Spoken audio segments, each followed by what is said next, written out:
खबरों में आप सभी का स्वागत है। मैं हूं नीलू और सबसे पहले बात उत्तर प्रदेश में हम आपको बता दें कि जो कोविड कर्फ्यू था वो उसे बढ़ा दिया गया। अब सोमवार तक लगेगा कोविड कर्फ्यू। 10 मई सुबह 7 बजे तक रहेगा कोविड कर्फ्यू। तीसरी बार बढ़ाया गया है लॉकडाउन को यानी कोविड कर्फ्यू को। और पहले 3 दिन का रखा गया, फिर 2 दिन और बढ़ाया गया और अब सोमवार तक कोविड कर्फ्यू रहेगा।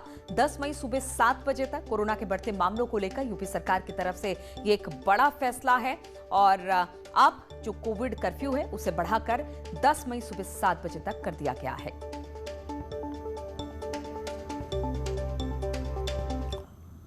और इस पर बातचीत करने के लिए उमेश हमारे साथ मेरठ से जुड़ गए हैं। उमेश, कोविड कर्फ्यू को एक बार फिर बढ़ाया गया है। ये तीसरी बार है जब कोविड कर्फ्यू को बढ़ाया गया है, तो इसका कितना असर दिखेगा? क्योंकि चूंकि लोग भी ये मांग कर रहे थे कि अभी थोड़े दिनों के लिए कोविड कर्फ्यू को बढ़ाया जाए। हालांकि राय जरूर अलग अलग थी, लेकिन लोग ज्यादातर यही चाहते थे कि अगर कोरोना के संक्रमण को तोड़ना है तो कोविड कर्फ्यू बढ़ाना है।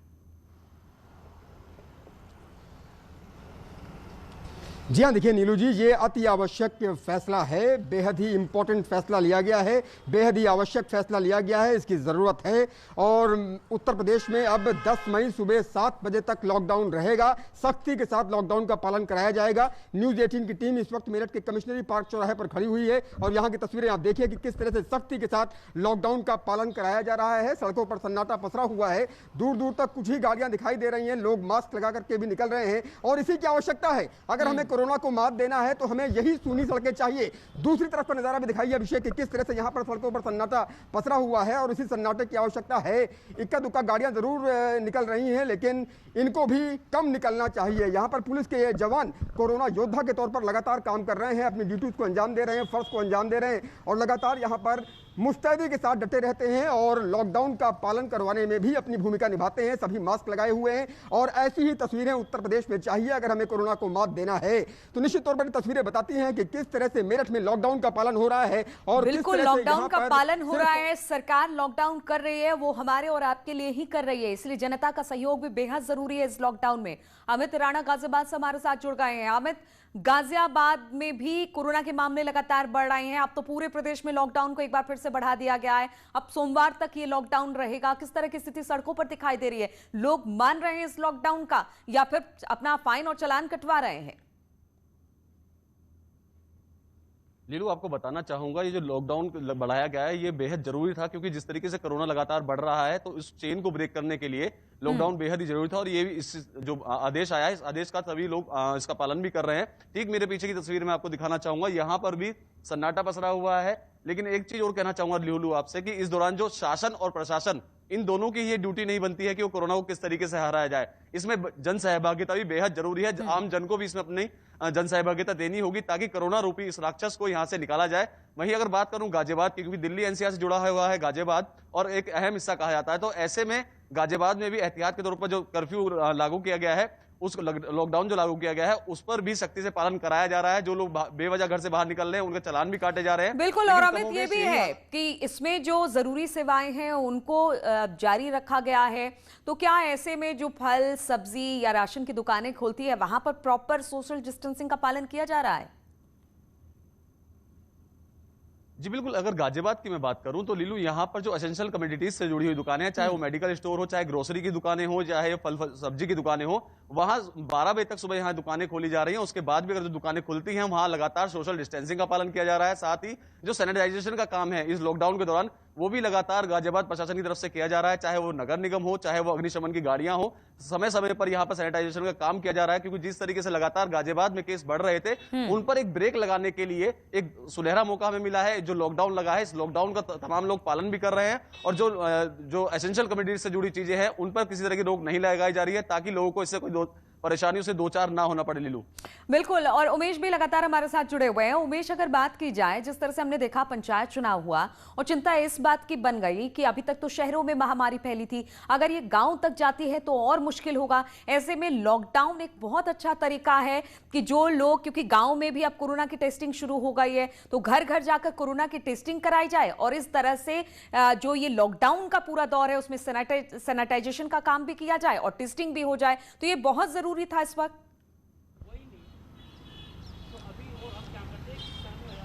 जी हाँ, बहुत जरूरी था और सेल्फ डिसिप्लिन की भी आवश्यकता है, स्व अनुशासन की भी आवश्यकता है।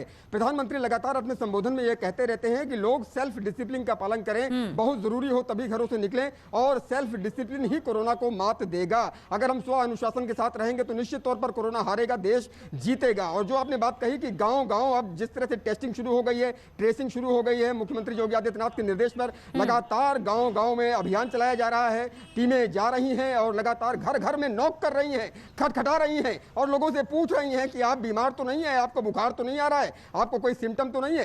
तो निश्चित तौर पर ये बड़ा अभियान है और लोगों को भी इस अभियान में हिस्सा लेना चाहिए। बिल्कुल उमेश, तो कहा जा सकता है एक बड़ा अभियान है, लेकिन कोरोना के मामले जिस तरह से बढ़ रहे हैं, अब सरकार लगातार इस लॉकडाउन को आगे बढ़ा रही है और ये सुनिश्चित करने की कोशिश कर रही है कि इस कोरोना के चेन को यही ब्रेक किया जाए और इसमें सबकी सहयोग और सहभागिता बहुत जरूरी है। आप दोनों का बहुत बहुत शुक्रिया हमारे साथ जुड़ने के लिए। और कोरोना के बढ़ते मामलों के कारण प्रदेश में कोरोना कर्फ्यू को 10 मई सुबह 7 बजे तक के लिए बढ़ा दिया गया।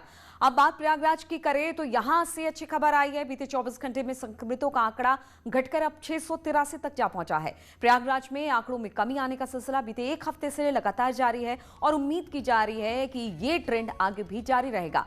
प्रयागराज के लोगों को अब जल्द इस महामारी से उबरने में मदद मिलेगी और इस बीच प्रयागराज में कॉन्ट्रैक्ट ट्रेसिंग और थी उसे और बढ़ा दिया गया है और इसके साथ ही ग्रामीण इलाकों में भी आज से कोविड जांच की अभियान की शुरुआत हो गई है। तो कहीं से एक अच्छी खबर मिली है, प्रयागराज से अच्छी खबर मिली है। यहां पर कोरोना के मामले पिछले एक हफ्ते में कम हुए हैं, हालांकि बहुत ज्यादा कम नहीं हुए हैं, लेकिन कम होने का सिलसिला यहां से शुरू हुआ है, जो अपने आप में एक अच्छी खबर कही जा सकती है।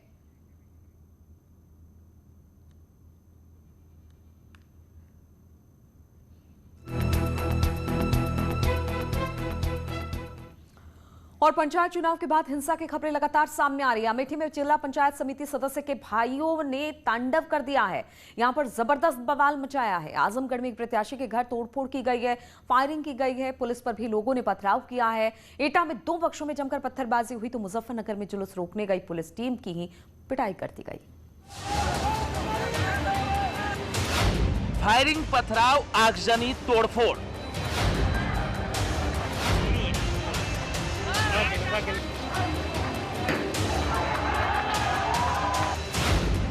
पुलिस कर्मियों पर भी जानलेवा हमला।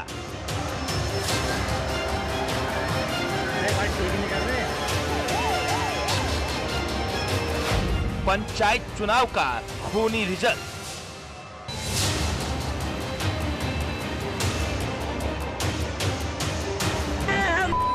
पंचायत चुनाव की मतगणना के बाद कई जगहों पर खूनी खेल शुरू हुआ। आजमगढ़ में प्रधान ने एक प्रत्याशी के घर में घुसकर कई राउंड गोलियां चला दी, जिसमें एक महिला की मौत हो गई जबकि 2 घायल हो गए।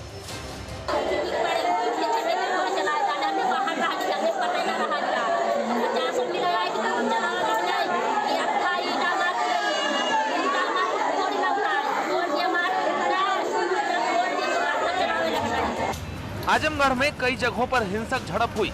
जहानागंज थाना क्षेत्र के गोधोरा गांव में पुलिस पर पथराव किया गया, आगजनी की गई, कई राउंड गोलियां भी चली, पुलिस की गाड़ियों को तोड़ा भी गया। मौके पर पहुंचे एसपी पर भी हमला किया गया। दरअसल रिकाउंटिंग की मांग को लेकर लोग सड़क पर बैठे थे, जिसे पुलिस समझाने गई थी, लेकिन लाठी डंडों और हथियारों से लैस इन लोगों ने पुलिस पर ही हमला बोल दिया। करीब 2 घंटे 2.5 घंटे इन्हें समझाया गया। सब हाथ में डंडा और ईंटा पत्थर लिए हुए थे, कुछ लोग उसमें तमंचा भी लिए हुए थे और इनके द्वारा जब समझाया गया और इन्हें हटाने का प्रयास किया गया रोड पर 2.5 घंटे बाद, तो इनके द्वारा पुलिस से पथराव किया गया, फायरिंग भी की गई। पुलिस द्वारा हल्का बल प्रयोग करके इन्हें खदेड़ा गया और उसमें से काफ़ी लोगों को जो मौके पर थे गिरफ्तार किया गया। उसमें महिलाएं भी थीं जो गिरफ्तार की गई हैं और कन्हैया को भी गिरफ्तार किया गया है। उसके साथ जो अन्य लोग थे उन्हें भी गिरफ्तार किया गया। एटा में प्रधानी चुनाव का रिजल्ट आते ही अलीगंज कोतवाली के विजयदेवपुर गांव में पूर्व प्रधान और जीते हुए प्रधान आपस में भिड़ गए। दोनों पक्षों में जमकर ईंट पत्थर चले, जिसमें 12 से ज्यादा लोग घायल हुए हैं। घायलों को अस्पताल में भर्ती करवाया गया और गाँव में पुलिस और पीएसी की तैनाती कर दी गयी। प्रधान जी खड़े मावा मेरे उन्हें गाड़ी देके तीसरा हुआ भजो और गाड़ी देके फिर होने खड़ो यो आए बाने सोची फिर ना कहूं गऊ कछु कही तब अपन जाके दोबारा दे गाड़ी पे फिर आई यो गाड़ी तीसरा हुआ यो गाड़ी दे ना खाली विशाल करा तो विशाल निकरो तौले वो जाए कि पौरियां औरियां सब ले आओ बाको घर गेस्ट बगल मत को हमें कौन नहीं आए सारे हमारे तो गिट्टे भाई तौले सब मुजफ्फरनगर में जुलूस को रोकने गई पुलिस टीम पर ही हमला कर दिया गया। पुलिस को दौड़ा दौड़ा कर पीटने की तस्वीरें भी वायरल हो रही है। वीडियो में एक जुलूस के दौरान कुछ लोग पुलिस कर्मियों को दौड़ाकर पत्थर मारते हुए नजर आ रहे हैं। मामला बुढ़ाना कोतवाली इलाके की है, जहां मंडवाड़ा से प्रधान पद पर जीते फैज मोहम्मद जुलूस निकाल रहे थे। पुलिस जब रोकने गई तो हमला कर दिया गया। मामले में पुलिस ने 17 लोगों को गिरफ्तार कर जेल भेज दिया है। अमेठी में चुनाव जीतते ही जिला पंचायत सदस्य के भाइयों ने तांडव मचा दिया। चुनावी रंजिश में नवनिर्वाचित डीडीसी अभिषेक चंद कौशिक के भाइयों ने दर्जनों समर्थकों के साथ गांव के लोगों को पीटना शुरू कर दिया।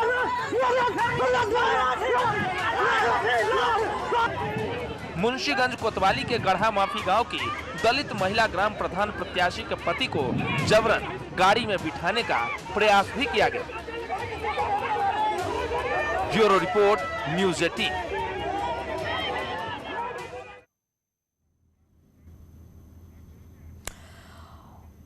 और सुमित इस वक्त हमारे साथ जुड़ गए हैं, नितिन मथुरा से हमारे साथ जुड़ गए हैं। पहले सुमित के पास चलते हैं। सुमित, जिस तरह से हमने देखा कि पंचायत चुनाव तो हो गए, जीत भी हो गई, लेकिन जीत के बाद भी लगातार हिंसा जो है वो रुकने का नाम नहीं ले रही है। आखिर इसके पीछे की वजह क्या है और पुलिस किस तरह से इस तरह के मामले को रोकने के लिए प्रयास कर रही है?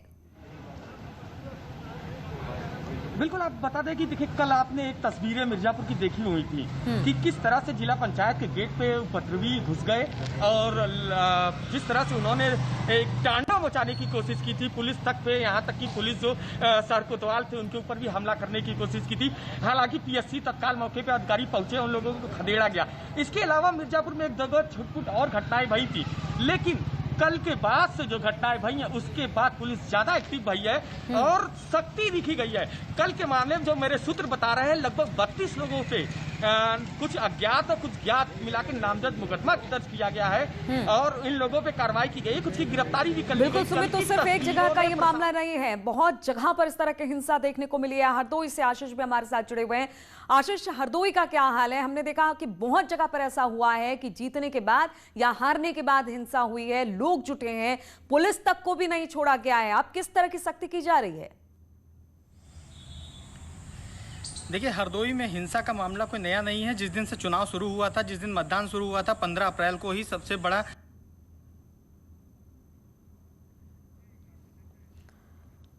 चलिए अब नितिन भी के पास भी चलते हैं। मथुरा, नितिन इस वक्त हमारे साथ जुड़े हुए हैं। नितिन, मथुरा का क्या हाल है? क्या यहां पर भी इस तरह के हिंसक झड़पें और प्रदर्शन देखने को मिला है?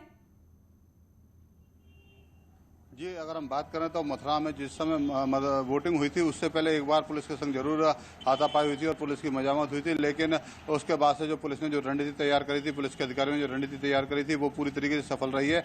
और अगर आप बात करें तो मतगणना के बाद जो जुलूस हैं जो गाँवों में प्रधानों के द्वारा निकाले जा रहे हैं, वो एक आध जुलूस के जो सोशल मीडिया पर वीडियो जरूर वायरल हो रहे हैं, पुलिस लगातार उन पर कार्रवाई कर रही है।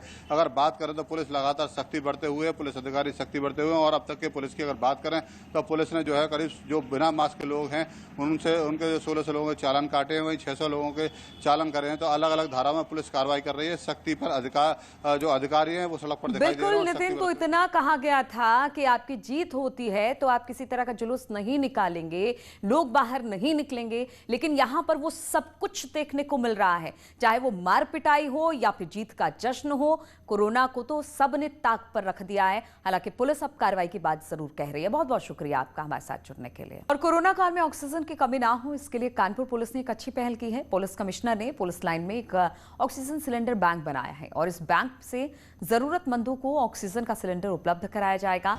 पुलिस आयुक्त ने शहर के लोगों से ऐसे ऑक्सीजन सिलेंडर और उपकरण पुलिस को देने की अपील की है जो फिलहाल उनके किसी काम का नहीं। पुलिस ऑक्सीजन सिलेंडरों को सूचीबद्ध कर उनकी कोडिंग कराएगी और इसके बाद जिसे सिलेंडर दिया जाएगा उसका नाम, पता, मोबाइल नंबर पुलिस के पास होगा। जरूरतमंद से एक फॉर्म भी भरवाया जाएगा। पुलिस मॉनिटरिंग करेगी किसे कब तक सिलेंडर की जरूरत है और उसके बाद सिलेंडर वापस लेकर दूसरे जरूरतमंदों को दे दिया जाएगा। कमिश्नरेट पुलिस की ऑक्सीजन सिलेंडर बैंक की योजना पूरी तरह फ्री है।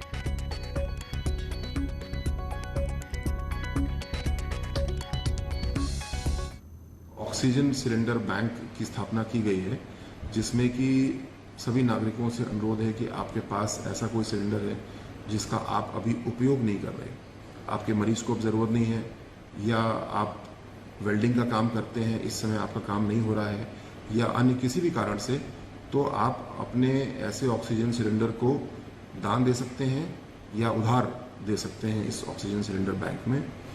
जिन लोग को ज़रूरत है उनको ये उपलब्ध कराया जाएगा और आवश्यकता के पूरी होने के बाद में आपको ये सिलेंडर वापस कर दिया जाएगा।